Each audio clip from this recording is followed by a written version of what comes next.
Hello learners, in this, the 9th unit of the course MGPE 009, we shall be discussing some important points related to Gandhi's understanding of religion and secularism in the contemporary times.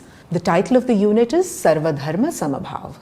The aims and objectives of the lecture are to try and understand Gandhi's views on religion and his respect for all religions, to understand the nature of religious pluralism and secularism in India, and the impact of Gandhi's secularism on India.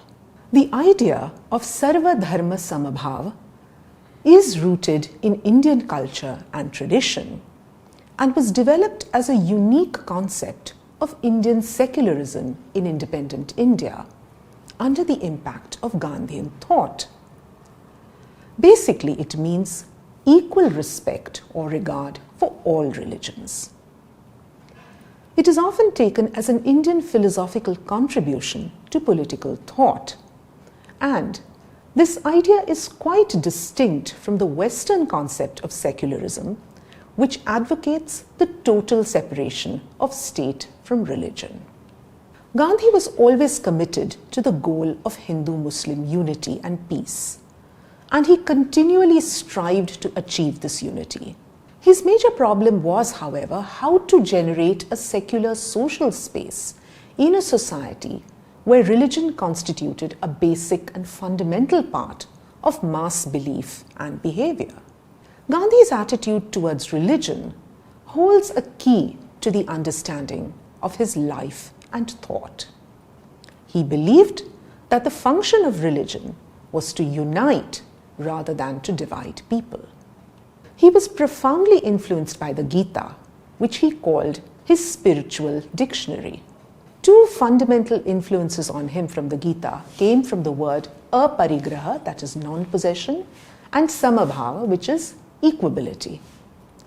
Although his religious philosophy was grounded in Hinduism, he had strong rational and skeptical streak within him, which made his religious philosophy deeply humanistic and cosmopolitan in nature. Gandhi's Hinduism was captured in a few fundamental beliefs, and these were the supreme reality of God, the unity of all life, and the value of ahimsa as a means of realizing God. Gandhi believed that the real test of spiritual progress was the extent to which one could translate one's beliefs in workaday life. What cannot be followed in day-to-day practice cannot be called religion. So here we find something very, very fundamental about Gandhi's understanding about the impact of religion in shaping our day-to-day practices and our day-to-day lives. It is not something abstract or far away from life. It is something that is very much a part and parcel of daily life. Gandhi found Hinduism to be the most tolerant of all religions due to its freedom from dogma, which gives the votary or the believer the largest scope for self-expression. Not being an exclusive religion, it enables the followers of that faith not merely to respect all the other religions, but also to admire and assimilate what may be good in other faiths. Non-violence is common to all religions, but it has found the highest expression and application in Hinduism. And this is because Hinduism believes in the oneness, not of merely all human life, but in the oneness of all that lives. Gandhi's views on Hinduism, which are quoted by Nanda, which are being mentioned over here for your understanding. In his days in South Africa, Gandhi had made a comparative study of religions and was impressed by the underlying unity of all religions. He continued to emphasize the need for coexistence and tolerance between the adherents of different faiths. So although he himself was a devout Hindu, he had studied and read about other religions, read their scriptures, and tried to understand their fundamental belief systems. The various religions were as, in quotes, as so many leaves of a tree. They might seem different, but at the trunk they are one. So this fundamental belief in the oneness of all religions, in the capacity or the tendency of all religions to move or to aspire towards certain common values and ideals, was something that was emphasized by Gandhi. God, Allah, Ram, Narayan, Ishwar, Khuda were all descriptions of the same being, and the mercy of this being, Gandhi believed, was equally available for all. Gandhi believed that all people had a right to practice any religion they chose to identify with, and that form of worship should not be dictated by the state. This is a very, very important aspect to bear in mind. He believed that different faiths represented different paths which converged or met at the same point, the truth. There is a religion which underlies all religions. Truth is superior to everything, and that which conflicts with it is to be rejected, just as what conflicts with non-violence should also be rejected. So here we see Gandhi's emphasis and his avowal of the principles of truth and non-violence. That which conflicts with reason must also be rejected. And truth is the religion which underlies or underpins all other religions. Rationality of thought is something to be aspired towards. As a non-violent society in which all decisions are based on consensus, arrived at by rational discussion, in which each tried to look at the subject in question from the standpoint of others, is what Gandhi emphasized or strove towards. Religious pluralism, mutual respect, and toleration was at the very core of his idea of secularism. Gandhi believed that in a multi-religious society like ours, toleration is bound to be the guiding principle for all organized religions, leading to Sarva Dharma Samabhav, meaning equal respect for all religions. Gandhi, as you know, was a deeply religious person. He was devoted to the search for truth, which to him was the religion which underlay all religions, as we've discussed before. And this combination of religiosity and modern humanistic outlook was constantly reflected during the struggle for independence and won him the support of the masses. So he was a unique amalgamation of tradition as well as modernity. He tirelessly called for Hindu, Muslim, Sikh, Christian unity based on a pluralistic theism with the core concept of truth as ultimate and one. Gandhi acknowledged the multi-religiosity and cultural diversity of India when he stated in Hind Swaraj that India cannot cease to be one nation because people belonging to different religions live in it. So the plural character, the multi-religious, the multi-ethnic, the multicultural nature of India was something that was a truth for him. His religious pluralism is well expressed in his own words. To quote, "My position is that all religions are fundamentally equal. We must have the same innate respect for all religions as we have for our own." His pluralism had a practical aspect too, which found expression in his leadership of struggles against racial, social, and political injustice, with adherents in these struggles belonging to all the major religions.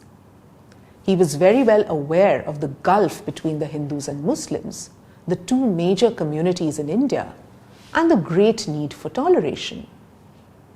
However, critics of Gandhi do point out that his secular perspective was not free of controversy. Some people frequently accused him of exploiting religion to rouse the masses or using Hindu symbols, which eventually contributed, according to them, to communal polarization, leading to the division of India. These critiques of Gandhi's views on religion have also been challenged and contested by scholars of Gandhian studies. To quote Gandhi, "Let me explain what I mean by religion. It is not the Hindu religion.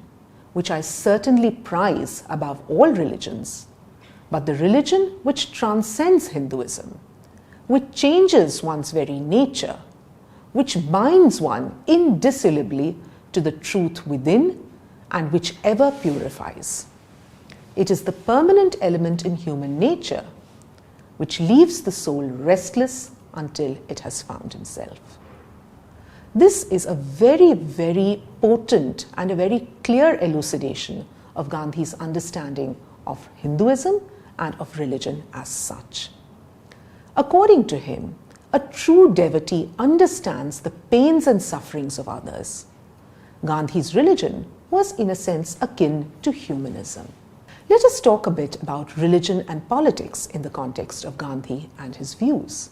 Gandhi claimed that his religion was his politics and his politics was his religion. He explained that this was not the religion that hates and fights, but the universal religion of toleration. He also said, here, religion does not mean sectarianism.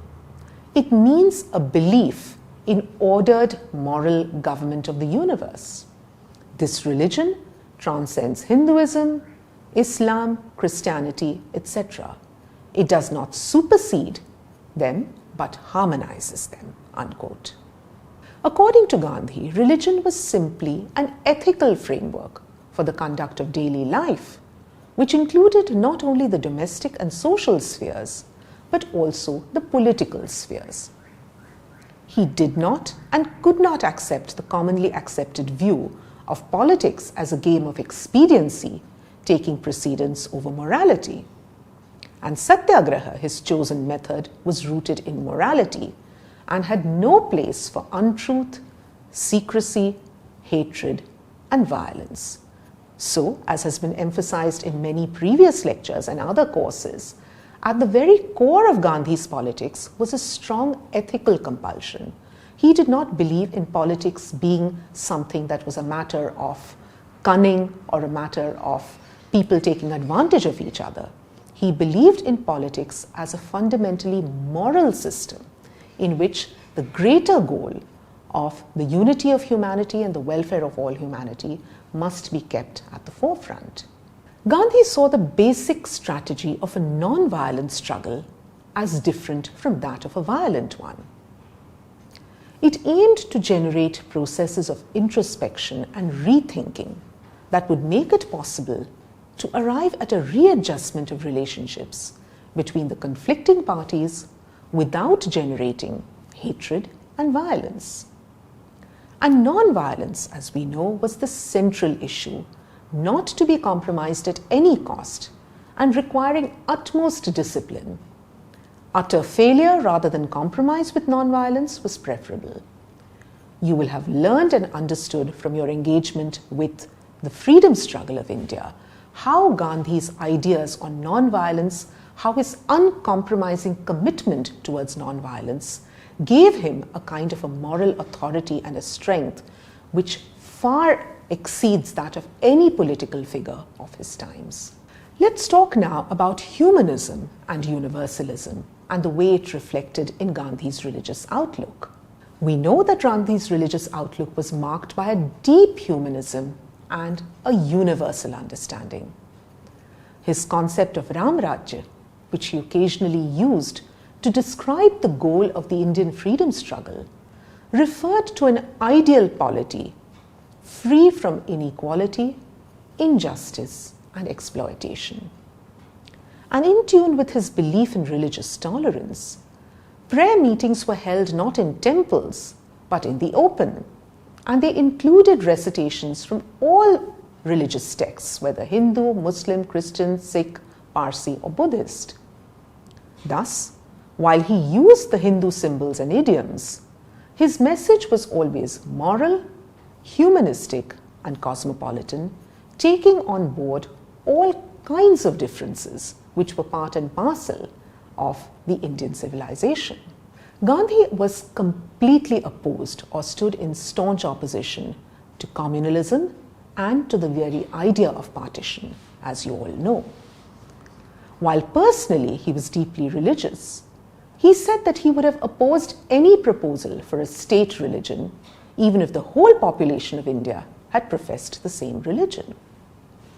He looked upon religion as a personal matter and gave his wholehearted approval to the resolution on fundamental rights passed by the Karachi Congress, which affirmed the principle of religious freedom and declared that the state shall observe neutrality in regard to all religions, and which was subsequently adopted in the Constitution of Independent India. He strongly advocated building trust between different religions. In this context, he even believed that it was important that Hindus gain the trust of Muslims by backing their sectional demands. This led him to support the establishment of separate electorates for Muslims in 1909, and later the Khilafat movement, which has been seen as support to the Muslim clergy, which was reactionary and divisive, alienating Muslim secularists like Muhammad Ali Jinnah. At times, we see that Gandhi also courted Hindu nationalist organizations like the Arya Samaj and the Hindu Sabha, leading to questions about his secular credentials. His attempts to forge communal harmony in his style did have mixed outcomes. Despite his firm belief in secularism and equality of all religions, the communal divide continued and also remained rooted, unfortunately, in post-colonial India. The sense of difference among the different religious communities, bordering sometimes on communalism, alas, did not disappear after independence. On the other hand, as Bete has observed, the post-independence political process seemed to only strengthen difference and divide. What has been the impact of Gandhi's secularism on India? We find that his secular perspective is clearly reflected in the Indian Constitution, which is founded on the principle that a secular state should not support any particular religion. But at the same time, citizens are free under this Constitution to receive spiritual education of their faiths. Thus, a secular state does not necessarily mean that it is anti-religious. Rather, it has meant equal respect for all religions and freedom for all religions to grow. The Indian Constitution has provisions for the freedom to practice and propagate one's faith, and the right of the religious minorities to establish and manage their educational institutions as well. The retention of the religious personal laws has further added to this very complex form or the very complex nature of Indian secularism, generating several debates and discussions. And as we see, secularism is still an unsettled issue. There is disagreement about what it means and what the secular state implies.